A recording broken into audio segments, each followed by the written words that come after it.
Imaginez une chambre si vaste qu'elle semble contenir le silence d'une cathédrale. Nous sommes dans un manoir ancien, à notre époque, mais le temps ici semble s'être figé, suspendu dans les particules de poussière qui dansent paresseusement dans le dernier rayon de soleil couchant. La lumière du crépuscule, d'une teinte ambrée et mélancolique, peine à percer les lourds rideaux de velours pourpre, et lorsqu'elle y parvient, elle ne fait que projeter sur les murs des ombres longues, déformées, qui s'étirent et se tordent comme des regrets prenant forme. Chaque meuble est une œuvre d'art, un témoignage silencieux d'une fortune amassée sur plusieurs générations, une commode en marqueterie de style Louis XV, une bibliothèque en chêne massif dont les livres reliés en cuir n'ont probablement jamais été ouverts, des fauteuils dont le brocart est usé non par l'usage, mais par le simple poids des années. Au mur, une galerie de portraits ancestraux vous observe avec des yeux sévères et, peints à l'huile, des visages figés dans une expression de fierté patricienne, gardiens d'un héritage de pouvoir et de prestige. L'air lui-même est lourd, imprégné d'une odeur complexe de cire d'abeille, de bois anciens et de l'antiseptique plus âcre qui trahit la présence de la maladie. Pourtant, au milieu de cette opulence écrasante, une pauvreté d'un autre ordre règne en maître. C'est une indigence spirituelle, un vide si profond qu'il aspire toute la chaleur de la pièce. Ce sanctuaire de la réussite matérielle, ce monument érigé à la gloire d'une vie de conquête, s'est métamorphosé en une antichambre du jugement, un lieu où toutes les richesses du monde ne peuvent acheter une seconde de plus, ni un gramme de paix. Et au centre de cette scène, un son, unique, implacable, vient briser le silence feutré. C'est le bip régulier et métallique d'un moniteur cardiaque, chaque pulsation électronique étant un rappel cruel et mesuré du temps qui s'égrène, une horloge comptant les derniers, grain de sable d'une existence extraordinaire. Ce son est le véritable maître des lieux, le seul signe de vie dans une pièce qui ressemble de plus en plus à un mausolée. La question qui flotte, invisible mais palpable, est la suivante. À quoi sert un royaume quand son roi est seul et prisonnier de son propre lit, attendant un verdict que nul argent ne peut influencer? L'homme alité est Élias, 85 ans de vie, gravé sur un visage qui fut autrefois un parangon d'autorité. Il est le patriarche, le magnate, le bâtisseur d'un empire qui s'étend bien au-delà des murs de ce manoir. Toute sa vie, il a été une force de la nature, un homme dont le regard d'acier pouvait faire trembler des conseils d'administration entiers et dont la volonté de faire pliait le monde à ses désirs. Des milliers d'hommes et de femmes ont obéi à sa parole, des gratte-ciels portent son nom.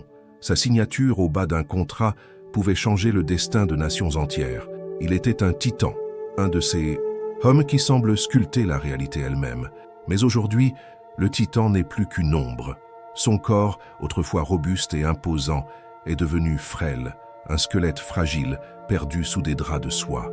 Sa peau, parcheminée, est une carte de ses batailles passées, mais ses muscles ont depuis longtemps capitulé.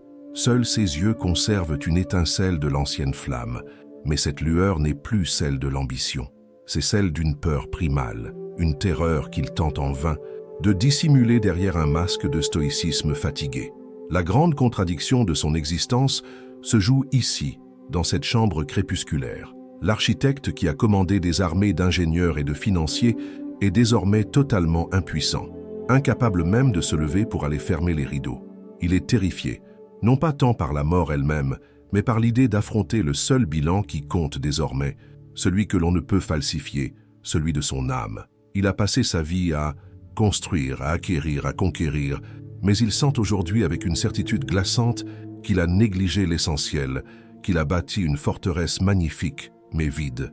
Le son du moniteur cardiaque est comme le marteau d'un commissaire-priseur, annonçant la fin imminente de la vente de ses jours. Et dans le silence entre chaque bip, il se demande ce qu'il a à offrir. Quelle est la valeur de son lot, maintenant que toutes les devises du monde ont perdu leur cours? Et si, à l'ultime instant, la vie ne vous demandait pas ce que vous avez bâti, mais qui vous avez brisé? Si la monnaie d'échange pour le passage vers l'éternité n'était pas l'or, les actions ou les propriétés, mais les larmes que vous avez essuyées ou celles que vous avez fait couler? C'est la question fondamentale qui hante les derniers moments de conscience d'Élias, une interrogation qui s'est refusée à lui pendant des décennies de courses effrénées vers le sommet, mais qui le rattrape aujourd'hui avec la force d'un raz-de-marée. Notre société nous apprend à mesurer une vie en termes de succès quantifiables. le chiffre d'affaires, le nombre d'employés, la taille de la maison, l'influence exercée. Nous érigeons des statues pour les conquérants et nous admirons les fortunes colossales, voyant en elles le pinacle de l'accomplissement humain. Mais que se passe-t-il lorsque le rideau tombe et que le public s'en va? Que reste-t-il lorsque les applaudissements cessent et que le seul son est celui de votre propre souffle qui s'affaiblit? Elias est la personnification tragique de ce paradoxe. Il a coché toutes les cases du succès mondain. Son nom est synonyme de réussite. Mais dans l'intimité de cette chambre, face à l'inconnu, il réalise que son bilan est peut-être désastreusement négatif, selon une autre comptabilité. Une comptabilité invisible et bien plus rigoureuse. Chaque décision d'affaires impitoyable, chaque amitié sacrifiée sur l'autel de l'ambition, chaque moment familial manqué pour un rendez-vous plus important, tout cela revient le hanter. Ces souvenirs ne sont plus des étapes sur le chemin de la gloire, mais des dettes impayées sur le grand livre de son âme. Cette histoire n'est donc pas simplement celle d'un homme riche sur son lit de mort. C'est une exploration de cette question universelle qui nous concerne tous. Quelle est la véritable mesure de notre passage sur Terre? Nous allons assister, à travers les yeux de cet homme, à l'ultime et plus terrifiant des audits, celui où les actifs et les passifs ne sont pas financiers, mais humains. Ce que vous allez voir est une promesse, la promesse d'un voyage dans les recoins les plus secrets de l'âme d'un homme au moment précis où elle s'apprête à quitter son enveloppe charnelle. Nous ne serons pas de simples spectateurs de sa fin, mais les compagnons de son ultime quête. Une quête désespérée, non pas pour échapper à la mort, mais pour trouver un sens à la vie qu'il a menée juste avant qu'elle ne s'éteigne. Nous allons le suivre pas à pas, alors qu'il est forcé de regarder en face non pas ses triomphes, qui ne sont plus que des cendres froides, mais les moments charnières où ses choix ont forgé son destin et celui des autres. Ce sera un pèlerinage à travers le labyrinthe de sa mémoire, un tribunal où il sera à la fois l'accusé, le juge et le seul témoin. Nous découvrirons avec lui si la rédemption est possible lorsque le temps est compté en secondes, si une vie entière de fierté et d'erreur peut être comprise et peut être pardonnée en l'espace de quelques derniers battements de cœur. Cette histoire vous promet de révéler une vérité profonde, une de ces vérités que l'on passe souvent une vie entière à ignorer. La valeur d'une existence ne se trouve pas dans ce que l'on amasse pour soi, mais dans ce que l'on donne aux autres. À travers l'épreuve d'Elias, nous allons comprendre pourquoi les plus petits actes de bonté, ceux que l'on accomplit sans témoin et sans attente de récompense, peuvent peser plus lourd dans la balance de l'éternité que tous les empires du monde. Préparez-vous à assister à la transformation la plus spectaculaire qui soit, non pas celle d'un corps qui s'éteint, mais celle d'une conscience qui s'éveille enfin à la frontière même entre deux mondes. Et pour comprendre cette transformation, il nous faut d'abord remarquer la présence silencieuse à ses côtés. Assise près du lit, dans un fauteuil discret que l'opulence de la chambre menace d'avaler, se trouve Léa. À 20 ans, elle est la petite fille d'Elias, et sa présence est une note de pureté dans une symphonie de regrets. Contrairement au reste de la famille, dont on peut entendre les murmures étouffés depuis le couloir, des chuchotements où les mots « héritage »,« action » et « notaire » reviennent avec une régularité morbide. Léa est venue pour une toute autre raison. Elle ne voit pas le magnate des affaires, le patriarche redouté ou le détenteur d'une fortune. Elle voit simplement son grand-père. Elle tient sa main, une main autrefois si forte qui semble maintenant faite de papier et d'os, et son contact est le seul véritable réconfort dans cette pièce glaciale. Son jeune visage est un mélange de tristesse profonde et d'incompréhension. Elle sent le tourment qui agite l'homme alité, elle perçoit les vagues de peur qui émanent de lui, mais elle ne peut en nommer la cause. Pour elle, son grand-père a tout réussi. Comment un homme si puissant peut-il avoir l'air si perdu, si terrifié? Son espoir, un espoir simple et déchirant au milieu de sa propre peine, est de recevoir un dernier regard lucide, un dernier geste, une dernière pression de la main qui lui confirmerait ce qu'elle a toujours voulu croire, que sous l'armure de l'homme d'affaires impitoyable se cachait un cœur capable d'aimer. Elle se souvient de rares moments, des éclats de tendresse presque oubliés, une fois où il lui avait expliqué le nom des étoiles, une autre où il avait souri en la voyant courir dans le jardin. Ces fragments sont son trésor, la preuve qu'elle défend contre le reste du monde et contre ses propres doutes. Elle est l'amour inconditionnel fait personne, le seul élément de grâce pure dans cette équation complexe de pouvoir et de remords.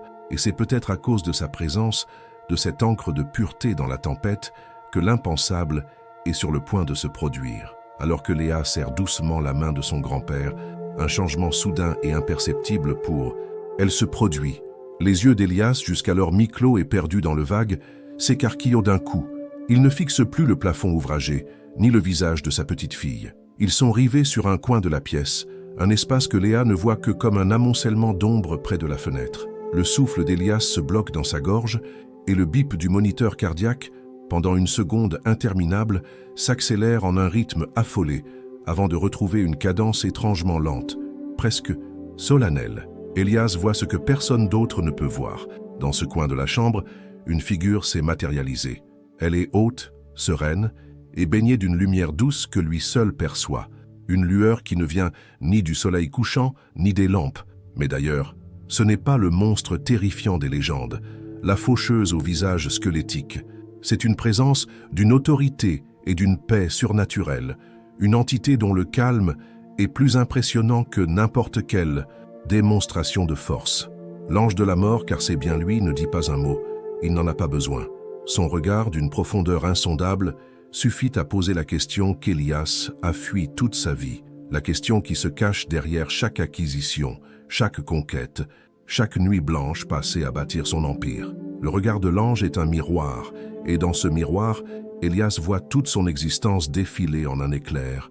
La question résonne dans le silence de son esprit, plus clair que n'importe quelle parole prononcée à voix haute. « Es-tu prêt ?» La terreur initiale qui saisit Elias est absolue, mais elle est aussitôt suivie par une étrange vague d'acceptation. Il comprend que cette présence n'est pas venue pour le prendre brutalement, mais pour lui offrir autre chose. Un choix, une dernière chance. L'ange ne lui propose pas un marché, il ne lui offre pas une négociation comme celle qu'Elias a menée toute sa vie, où chaque clause était pesée, chaque virgule analysée pour en extraire un avantage. C'est quelque chose de bien plus fondamental, une proposition qui ne se formule pas avec des mots, mais qui s'imprime directement dans son âme avec la clarté d'une évidence longtemps refoulée. La proposition est un voyage, un pèlerinage à rebours, non pas à travers les pages glacées de ses bilans financiers ou les coupures de presse célébrant ses acquisitions, mais à travers les moments invisibles, ces carrefours de l'existence où une parole, un geste ou même un silence a infléchi le cours d'une autre vie. L'ange lui offre la possibilité de revoir non pas ce qu'il a gagné, mais ce qu'il a coûté aux autres. Il ne s'agit pas d'un jugement au sens punitif du terme, mais d'une ultime comptabilité, celle de l'empathie, celle du cœur. Il pourrait refuser, il pourrait fermer les yeux, s'accrocher au lambeau de sa fierté et affronter la fin dans le déni qui a été son armure pendant plus de 8 décennies. Mais pour la première fois, la perspective de voir la vérité en face, aussi laide soit-elle, lui semble moins terrifiante que celle de mourir dans l'ignorance de sa propre humanité. Une question brûle en lui, une question qui éclipse même la peur de la mort. Ai-je seulement été un homme ou n'ai-je été qu'une machine à succès ? Ce désir désespéré de compréhension, cette soif de sens à l'ultime seconde, devient son unique moteur. Il ne veut plus fuir, il veut savoir, il ne peut plus parler, ses cordes vocales ayant depuis longtemps déclaré forfait, mais sa réponse est claire, un assentiment silencieux qui traverse l'espace entre lui et l'entité lumineuse, un imperceptible hochement de tête, un mouvement si infime que Léa ne le remarque même pas, mais qui, dans cette dimension où se joue le destin de son âme, a la force d'un serment, et avec ce consentement, la chambre, les meubles, les ombres, tout commence à se dissoudre. Le premier souvenir n'est pas un fracas, ce n'est pas une grande trahison spectaculaire, mais un murmure, un moment si anodin en apparence qu'Elias l'avait complètement effacé de sa mémoire consciente, enfoui sous des strates de décision bien plus importantes. Il se revoit, une trentaine d'années plus tôt, dans le bureau grandiose qui était le sien, au sommet de la tour portant son nom. Il est au téléphone, en pleine négociation pour le rachat d'une entreprise concurrente. Sa voix est tranchante, précise, chaque mot est une arme. À la porte, timidement, se tient son fils, Antoine, alors âgé de 8 ans. Le petit garçon tient dans ses mains un dessin maladroit, un assemblage de formes colorées représentant un bonhomme souriant à côté d'une grande maison sous un soleil jaune vif. C'est la fête des pères. Antoine a passé toute la matinée à l'école à perfectionner son œuvre, le cœur battant à l'idée de l'offrir à son héros, ce géant qui construisait des immeubles plus hauts que les nuages. Elias, absorbé par sa conversation, lève à peine les yeux. Il fait un geste vague de la main, un geste d'agacement, de renvoi. « Ne me dérange pas maintenant. » Le visage d'Antoine se fige.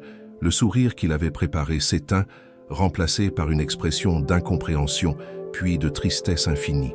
Il reste là, une seconde de trop, espérant un autre signe, un regard, n'importe quoi. Mais rien ne vient. Le père est un roi sur son trône, et le petit prince n'est qu'un courtisan inopportun. Antoine recule doucement, referme la porte sans un bruit, et le dessin, trésor d'amour filial, finit froissé au fond de sa poche. Elias, dans son lit de mort, revit la scène non plus depuis son propre point de vue, mais depuis celui de l'enfant. Il ressent la petite main qui se crispe sur le papier, le poids dans la poitrine, la gorge qui se noue, et cette terrible leçon apprise en un instant. Le travail de papa est plus important que moi. Une vague de regret, si puissante qu'elle lui coupe le souffle, submerge le vieil homme. Ce n'était qu'un dessin, mais ce n'était pas qu'un dessin. C'était un cœur, d'enfant offert sur une feuille de papier, un cœur qu'il avait balayé d'un revers de main sans même y penser. Et il comprend soudain que les fondations de la distance qu'il a séparée de son fils toute sa vie ont peut-être été posées dans ce simple moment de distraction. La scène se transforme. Le bureau s'efface pour laisser place à un restaurant élégant. Une dizaine d'années plus tard, Elias est plus âgé, au sommet de sa puissance. Il dîne avec son plus vieil ami, un homme nommé Jean, son partenaire des débuts, celui avec qui il avait partagé les rêves les plus fous dans un garage minuscule, bien avant les tours de verre et les jets privés. Jean est mal à l'aise. Il explique avec des mots hésitants qu'il ne peut pas cautionner le prochain projet d'Elias, un plan de licenciement massif pour maximiser les profits avant une fusion. Jean parle d'éthique, de loyauté envers les employés qui ont tout donné pour l'entreprise. Il parle des familles qui seront brisées, de l'impact humain. Derrière les chiffres sur un tableur, il supplie Elias de trouver une autre solution. Elias écoute, ou plutôt, il attend que Jean ait fini de parler. Son visage est impassible, une muraille de certitude. Quand son ami se tait, la réponse d'Elias tombe comme un coup près. Froide, logique, implacable. Les affaires sont les affaires. Les sentiments n'ont pas leur place dans une salle de conseil. Tu es devenu faible, Jean. Sentimental, tu es un frein. La blessure dans les yeux de Jean est profonde, visible. Ce n'est pas la divergence d'opinion qui le heurte, mais le mépris, la facilité avec laquelle Elias disqualifie des décennies d'amitié au nom de la rentabilité. C'est la fin de leur partenariat et de leur amitié. Ils ne se reverront plus jamais.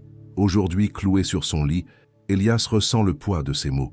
Il comprend que ce soir-là, il n'a pas seulement signé un plan de restructuration, il a signé l'acte de décès de la relation la plus authentique qu'il ait jamais eue. Il a échangé un frère contre quelques points de pourcentage sur une action en bourse. Il se souvient de la solitude qu'il a envahie les années suivantes, une solitude qu'il mettait sur le compte du fardeau du pouvoir. Mais il réalise maintenant qu'il l'avait lui-même fabriquée, brique par brique, en construisant des murs là où il aurait dû y avoir des ponts. La vision de Jean se détournant, le dos voûté par la déception, est une image qui se grave dans son esprit avec la précision d'un fer rouge. Le voyage dans le temps continue, implacable. Le restaurant s'estompe et laisse place à la lumière crue d'un hôpital. C'est la nuit. Elias est au chevet de sa femme, Hélène. Elle est pâle, affaiblie par une longue maladie, mais ses yeux brillent d'une lueur d'espoir. Elle vient de recevoir une bonne nouvelle. Un traitement expérimental a fonctionné. La rémission est possible. Elle lui prend la main, ses doigts sont froids, mais sa poigne est pleine d'une énergie nouvelle. Elle lui parle de l'avenir, des voyages qu'ils pourraient enfin faire, du temps qu'ils pourraient passer ensemble, loin des soucis et des affaires. Elle lui parle de simplement s'asseoir dans le jardin et de regarder le soleil se coucher. C'est un appel, une supplique à peine voilée. Choisis-moi, choisis-nous avant qu'il ne soit trop tard. Elias est là, physiquement, mais son esprit est ailleurs. Il tient son téléphone sous la couverture, consultant discrètement les cours de la bourse de Tokyo. Il écoute. Hélène, d'une oreille distraite, ponctuant son monologue de « oui, ma chérie » et de « bien sûr » automatique. Il est préoccupé par une OPA hostile qui se prépare, une bataille qui exige toute son attention. Il se dit qu'il aura tout le temps de célébrer avec elle plus tard, une fois cette guerre gagnée. Mais il n'y aura pas de plus tard. Hélène aura une rechute quelques semaines après, et cette lueur d'espoir dans ses yeux, il ne la reverra jamais. Sur son lit de mort, Elias est forcé de revivre cette scène, et cette fois, il entend. Il entend la fragilité dans la voix de sa femme, l'immensité de son besoin d'être vu, d'être entendu, d'être la priorité ne serait-ce qu'une seule fois. Il ressent l'absurdité tragique de sa propre conduite. Il était en train de se battre pour conquérir un monde qu'il n'aurait personne avec qui partager. Il a laissé le dernier véritable appel à la vie de sa femme se perdre dans le bruit parasite des fluctuations du marché. Le regret qui l'envahit est d'une nature différente des précédents. Ce n'est pas seulement la tristesse d'une erreur, c'est le vide béant d'un amour qu'il n'a pas su recevoir, et encore moins rendre. La solitude qu'il ressent maintenant n'est plus une simple absence, c'est le fantôme de la présence qu'il a négligée. Le fil des souvenirs le tire plus loin encore, dans un passé où il n'est plus le titan des affaires, mais un jeune homme ambitieux, encore en train de faire ses preuves. Il est dans un petit appartement, face à son père, un homme simple, un artisan qui a travaillé toute sa vie de ses mains. Son père vient d'investir toutes ses économies, le fruit d'une vie de labeur, dans la première entreprise de son fils. C'est un geste de confiance absolue, un pari sur l'avenir de sa lignée. Quelques mois plus tard, Elias est confronté à un choix.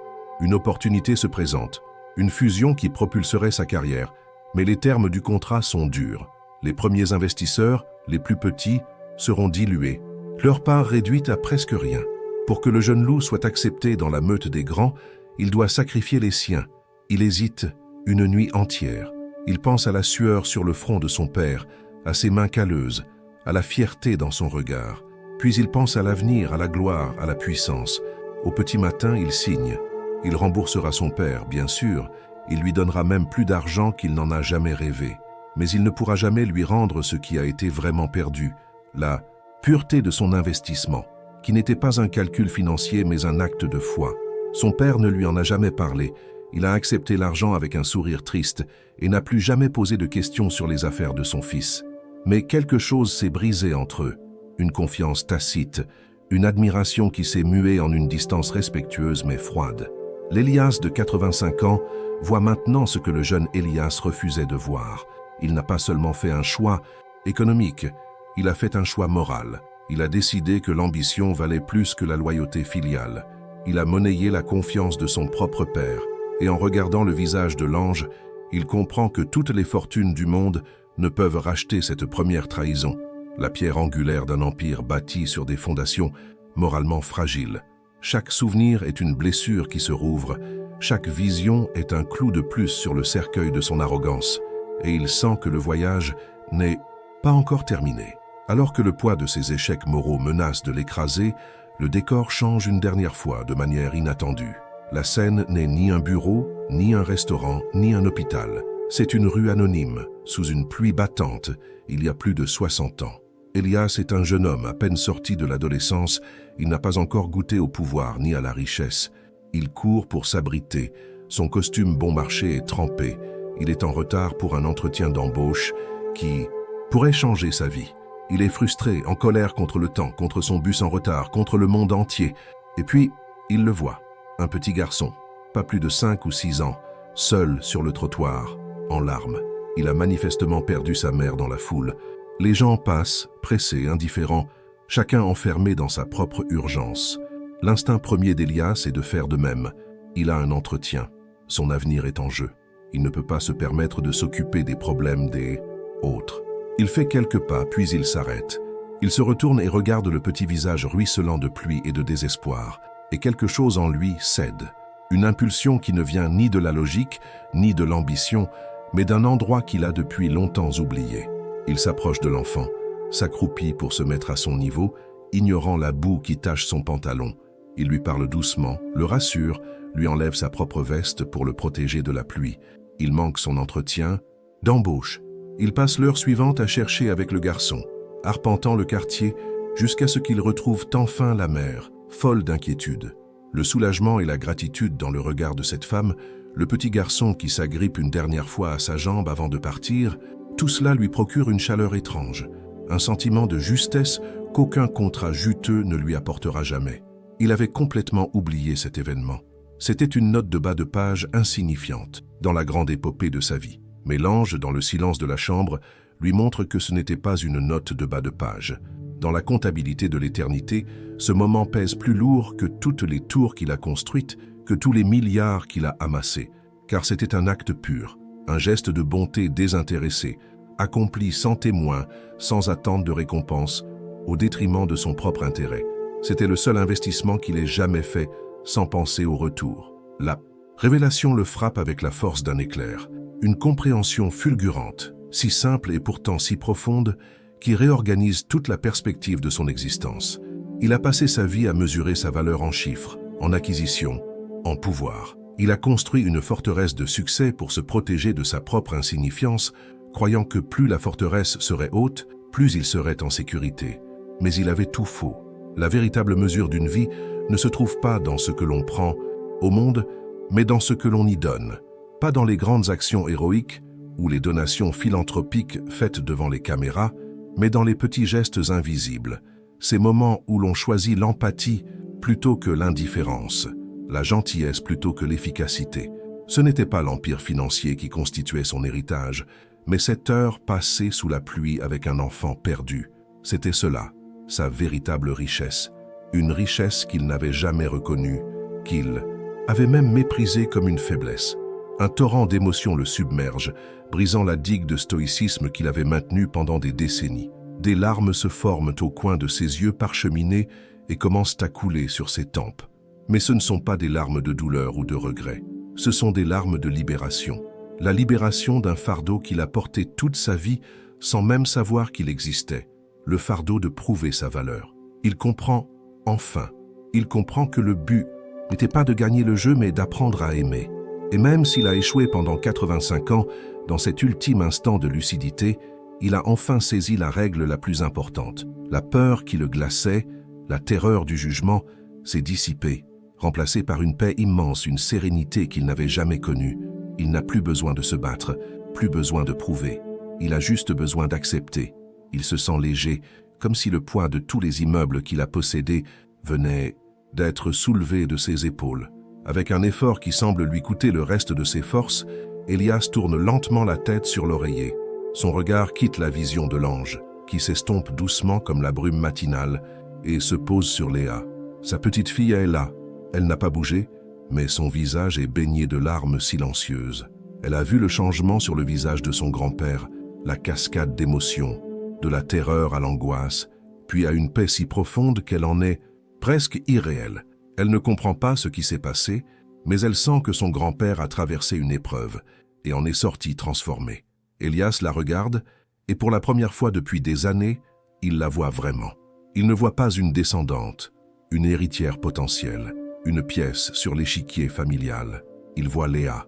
Il voit l'amour pur et inconditionnel qu'elle lui a offert sans jamais rien demander en retour. Il voit en elle le reflet de ce qu'il aurait pu être, de ce qu'il aurait dû être. Il n'a plus la force de parler. Les mots sont des montagnes impossibles à gravir, mais son regard parle pour lui. Dans ses yeux, il n'y a plus l'acier du magnate, mais la douce vulnérabilité d'un homme qui demande pardon et qui offre son amour, enfin libéré. Il rassemble une dernière once de volonté, et sa main, celle que Léa tient entre les siennes, exerce une faible pression, un simple serrement de doigts, à peine perceptible, mais qui contient tout ce qu'il n'a jamais su dire. Il y a le regret pour toutes les absences, le merci pour sa présence, l'amour qu'il a trop longtemps gardé prisonnier. Léa sent cette pression. Elle éclate en sanglots, mais un sourire se dessine sur ses lèvres. C'est le geste qu'elle attendait, la confirmation, la paix.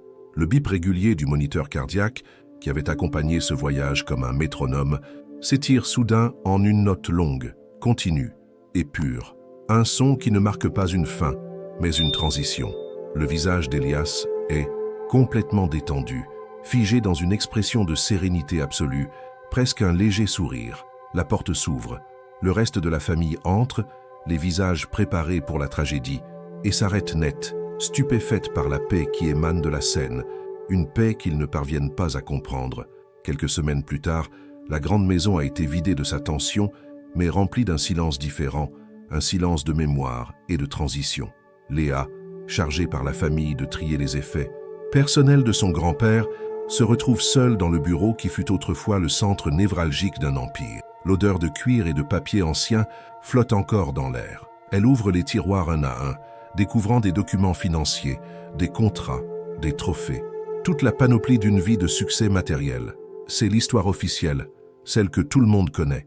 Mais au fond d'un dernier tiroir, sous une pile de vieux dossiers, elle trouve quelque chose d'inattendu. Un petit carnet noir usé que son grand-père n'a apparemment jamais montré à personne. La plupart des pages sont vides, mais sur la toute dernière, une écriture tremblante, presque illisible, témoigne d'un ultime effort. La date inscrite est celle de sa mort, et en dessous, une seule phrase, une révélation laissée comme un testament. Il mesure la fortune en or, l'ange la mesure en amour. En lisant ces mots, tout s'éclaire pour Léa. Le tourment de son grand-père, sa transformation finale, ce regard de paix qu'il lui a offert. Elle comprend qu'il n'est pas parti seul et terrifié. Il est parti avec la plus grande des richesses, la compréhension. Cet héritage n'a pas de valeur monétaire. Il ne peut être déposé dans aucune banque, mais il est le plus précieux de tous. Léa referme le carnet, le serre contre son cœur. Elle sait que cette phrase ne changera pas seulement la façon dont elle se souviendra de son grand-père, mais aussi la façon dont elle choisira de vivre sa propre vie. L'histoire d'Elias n'est pas terminée avec son dernier souffle. Elle recommence purifiée à travers la sagesse qu'il a laissée derrière lui, une vérité simple mais éternelle. La grandeur d'une âme ne se trouve pas dans les empires qu'elle commande, mais dans la tendresse qu'elle partage.